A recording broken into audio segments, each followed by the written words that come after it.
Eh bien bonjour à toutes et à tous. Alors cette vidéo qui va être relativement courte parce que finalement ce qui est présenté à l'intérieur n'est pas très compliqué, a pour objectif tout simplement de présenter aux personnes qui ne connaissent pas Twitter et qui sont les organisateurs de Meetup Bitcoin ou autres en France, qui souhaiteraient justement créer un Twitter pour pouvoir promouvoir les événements, etc., etc.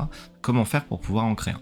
Alors bon, une fois qu'on va sur Twitter, la création d'un compte là-dessus, je vais vous la passer, il suffit juste d'avoir une adresse mail, que vous ayez un Proton Mail ou bien que vous passiez par un compte Gmail, bon à vous de voir et à vous de décider.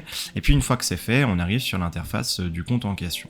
Alors moi ce que je vais faire, c'est juste vous expliquer rapidement l'interface, mais vraiment en deux. On a évidemment l'accueil. Alors il y a deux parties maintenant. Il y a le pour vous où concrètement c'est en fait des suggestions de Twitter en fonction des centres d'intérêt que vous avez pu mettre, puisqu'on vous oblige à en mettre 3 au départ.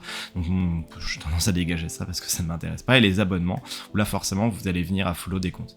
Par exemple, si vous décidez ici dans la barre de recherche de venir follow Bitcoin, hop, ou bien tiens on va taper Bitcoin Lille, et bien derrière vous allez pouvoir follow un compte, donc suivre un compte en question, et une fois que c'est suivi, et bien si vous retournez dans votre accueil et dans vos abonnements, vous allez avoir les bons abonnements qui vont du coup s'actualiser, et là on a en fait l'ensemble de l'actualité de Bitcoin Lille à proprement parler. Si on vient forcément à suivre plusieurs comptes, et bien là les abonnements ne sont liés qu'au compte que vous suivez. L'Explorer, il n'y a rien de spécialement intéressant, c'est plutôt les hashtags. Les notifications, pareil, de toute façon les notifications, on parlera de paramètres de notification juste après. Les messages, on a la possibilité d'envoyer ou d'écrire un message à quelqu'un qui a un arrobase, c'est-à-dire qui a un compte Twitter tout simplement. Pour trouver le arrobase, et bien si je vais par exemple sur le compte de Bitcoin Lille, ici on voit donc il y a le nom, ce nom pourrait être J'aime les licornes, et juste en dessous on a le arrobase de Bitcoin Lille. Ça veut dire que si on souhaite écrire un message à Bitcoin Lille, alors deux possibilités, soit on va sur le profil Twitter de Bitcoin Lille, et ensuite ici on vient cliquer sur message et ça nous ouvre automatiquement l'interface, soit on va dans écrire un message, ici on va venir arrobase, bah tiens, ça tombe bien, comme on est abonné à Bitcoin Lille, il le propose directement, et ensuite une fois que c'est fait, on peut partir sur le suivant, et derrière la conversation s'ouvre, et ensuite on peut écrire un message comme on veut, etc., etc. Je ne vais pas le faire parce que c'est pas utile, mais voilà. Les listes, bon, à vous de voir, moi c'est quelque chose que j'ai tendance à ne pas utiliser. Les signes, même chose. Twitter Blue, c'est pour pouvoir avoir le petit icône bleu juste à côté de son arrobas sur son compte Twitter. Le profil, alors le profil, j'en parlerai juste après, mais déjà au niveau de l'interface, on a les tweets à proprement parler qui sont nos tweets. Si je prends par exemple Bitcoin Lille, bah, c'est les tweets de Bitcoin Lille qui ont été réalisés ces derniers temps. À côté, on a les replies, donc en fait les réponses, donc c'est les tweets plus les retweets plus les réponses de Bitcoin, du compte en question, les médias, donc tous les gifs, toutes les images, etc., et également vidéo, et les likes, donc ça c'est tout simplement ce que le compte Bitcoin Lille a liké ces derniers temps. Donc par rapport à vous qui allez vous positionner en tant qu'organisateur de Meetup, évidemment les tweets, les réponses, les médias et les likes que vous allez réaliser avec votre compte d'organisateur ou bien votre compte Meetup, bon évidemment y faire attention pour pas aller liker n'importe quoi. On a déjà vu je ne sais combien de fois sur Twitter des CM de grandes entreprises venir à liker des photos de nana mignonne ou des choses comme ça, donc faites attention. Je parlerai de l'éditage du profil juste après. Je vais d'abord rentrer dans les options, puisque finalement il nous reste que deux choses, parler des options, des paramètres, et je vais pas rentrer dans tous les détails, et ensuite parler de l'optimisation du profil. Alors du coup, si je clique sur plus, voilà, rien de spécial. Ce qui est intéressant tout de même, c'est la partie Creator Studio. Si on clique ici sur statistiques, on va avoir la possibilité d'activer les statistiques. Alors là, vous allez voir que comme il n'y a aucun tweet, en fait, on va rien avoir, mais lorsqu'on va créer un tweet, et ben en fait derrière, ça va nous permettre de dire, bah tiens, quelle est l'audience qu'on a sur notre tweet, etc., etc. Je vous montre un exemple. C'est bon. Si je prends par exemple le compte de Bitcoin Lille, eh bien on voit que par exemple sur ce tweet ici, qui était une reply, donc une réponse à un autre tweet, on voit le nombre d'impressions, le nombre d'engagements et le taux d'engagement par rapport du coup à l'impression. Si je prends par exemple ce post-là qui est le post initial, eh bien on voit qu'il y a eu 99 réactions sur les 2900 ou quasiment 3000 vues, et donc on a un taux d'engagement de 3%. Bon ça c'est des statistiques avec notamment le taux d'engagement sur le côté, qui sont assez souvent utilisées de manière générale par les CM, parce que ça permet de voir finalement, lorsqu'on fait des tests, quelles sont les publications qui permettent d'avoir un taux d'engagement plus ou moins forte et plus ou moins importante, de telle manière à fidéliser finalement, entre guillemets, les personnes qui suivent le compte en question. Bon, ça, à vous de voir, je suis pas sûr que ce soit vraiment nécessaire. C'est vrai que c'est une fonctionnalité que j'ai découverte en refaisant le tour il y a quelques jours de Twitter, mais bon. La partie professionnelle, de toute façon, ça nous intéresse pas, et ici, on a deux choses. On a l'affichage, si vous souhaitez le mettre en bleu foncé, en noir, etc. Pour ma part, pour la vidéo, je vais le laisser en blanc, possibilité de modifier tout ce que vous souhaitez, et surtout, on a les paramètres et confidentialité. Alors, là-dedans, je ne vais pas rentrer dans les détails, de toute façon, je vais vous laisser aller check tout ça. Je vais juste vous parler de deux, ou on va dire trois petits points. Le premier point qui me semble important, c'est au niveau de la sécurité et de l'accès au compte. Dans le sens où, quand vous allez créer votre compte, il y a la possibilité d'activer l'authentification à 2 facteurs.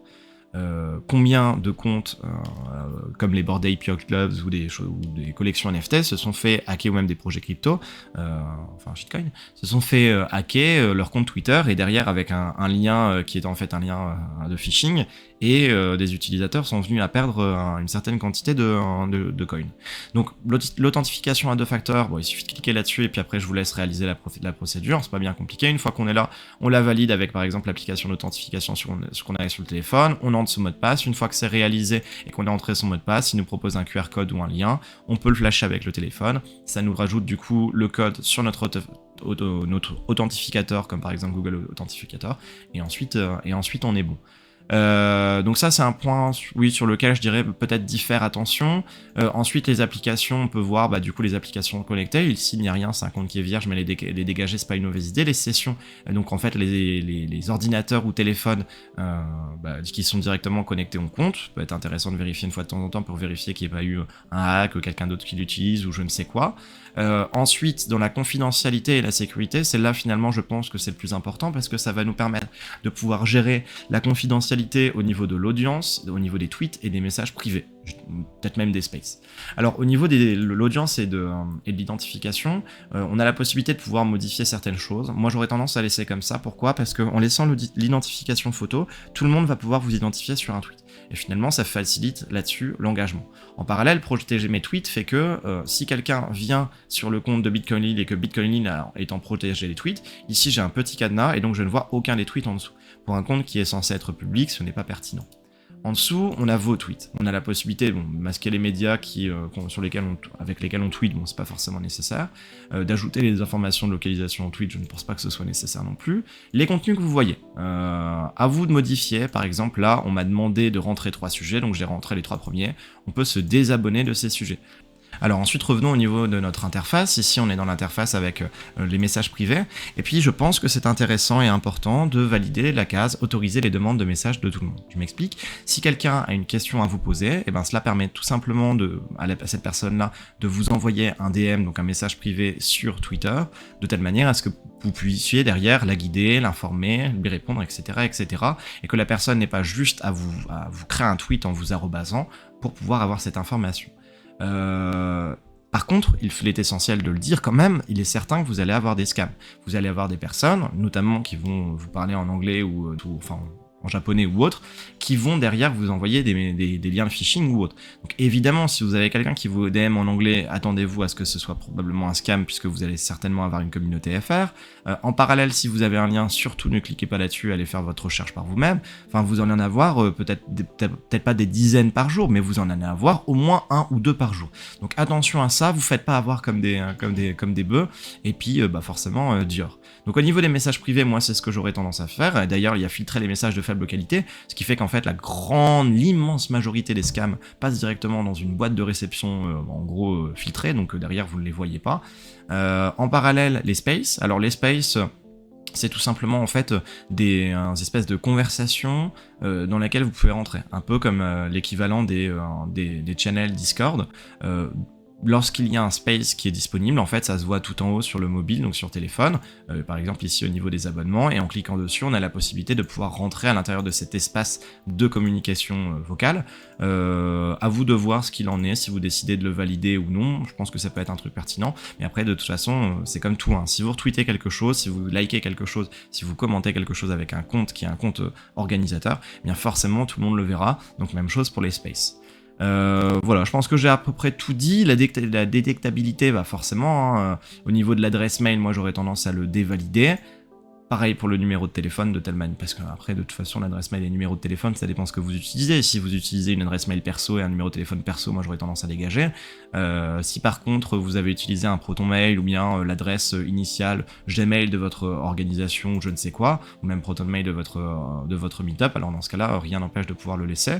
Et puis bon, les cookies, l'identité réduite, bon voilà, à vous de tester un petit peu les notifications qui sont sur le dessous.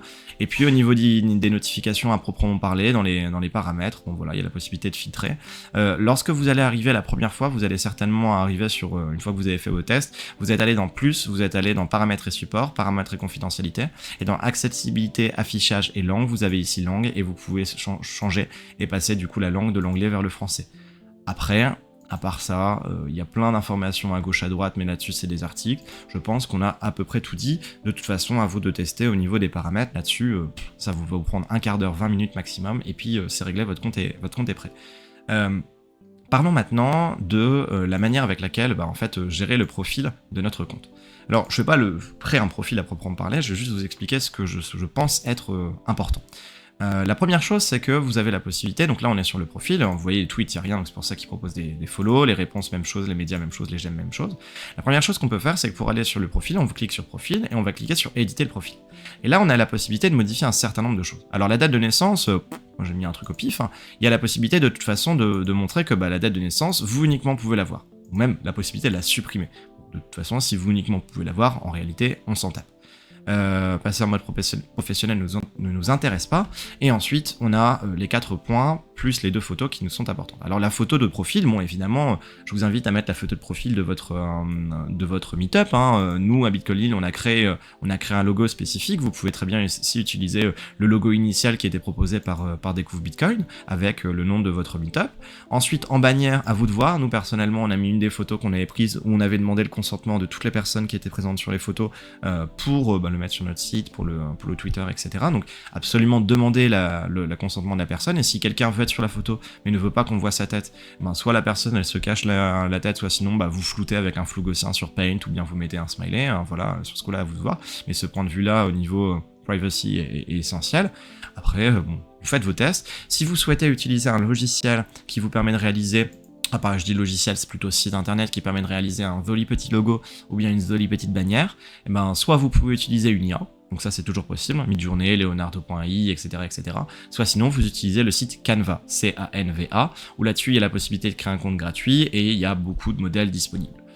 Vous verrez plein de tutos sur internet, etc. Mais c'est un truc que moi j'utilise au niveau professionnel parce que je suis enseignant et j'ai un compte professionnel et c'est canon, c'est trop bien.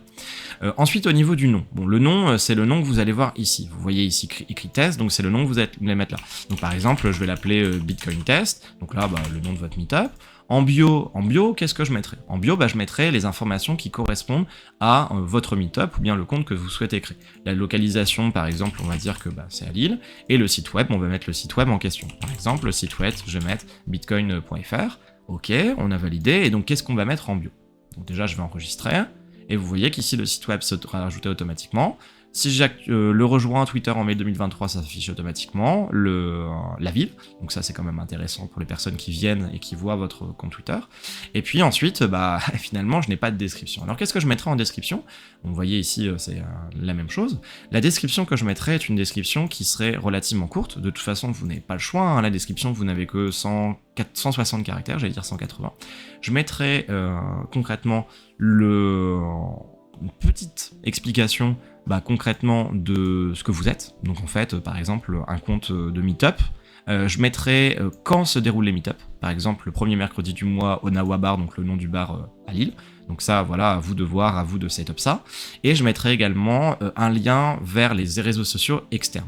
Alors ici, nous, dans notre situation, dans le cas de Bitcoin Lille, on a un site internet. Donc pour pouvoir réduire l'URL, on a utilisé un raccourcisseur d'URL, bit.ly c'en est un, il y en a plein d'autres. Et en fait, on a créé une page qui permet derrière de pouvoir mettre les liens des réseaux sociaux de Telegram, de Discord, de l'application Meetup et du site web. Vous voyez ici, on est sur notre site bitcoinlille.fr et derrière, on a en fait une page qui ressemble... une page que vous avez déjà vue, où on a rajouté nos différents contacts.